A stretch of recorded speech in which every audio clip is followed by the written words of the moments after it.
இப்போ ஒரு காலத்துல பார்த்தீங்கன்னா, பிள்ளையார் கோயில்லாம் வந்து குளத்துக்கு கரையில வைப்பாங்க, மரம் வைப்பாங்க. அதெல்லாம் ரொம்ப மூட நம்பிக்கை அப்படின்னு சொல்லிட்டு, அதெல்லாம் நம்ம அகற்றிட்டு அப்படியே விட்டோம்.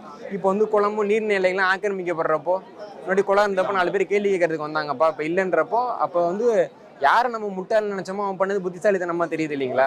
அப்ப அந்த கல்வி வந்து அத மாத்துது. அப்போ வரலாற்ற வாசிக்கிறது அப்படிங்கிறது, ஒரு மனிதன் வந்து தன்னை தற்காத்துக் கொள்வதற்கான ஒரு முதலாவது படி, தன்னை அறிந்து கொள்வதற்கான ஒரு முதலாவது படி. நம்ம சில விஷயங்கள செய்வோம். நம்ம மட்டும் தான் செய்வோம். ஆனா நம்ம எதனால செய்றோம்? எந்த தொடர்புனால செய்றோம்? அதற்கு பின்னாடி இருக்கிற வரலாற்று பின்புலம் என்னன்றதெல்லாம் ஆய்வு செய்யறப்ப தான், அதுக்கு பின்னாடி இருக்கிற காரணங்கள்லாம் தெரிய வரும்.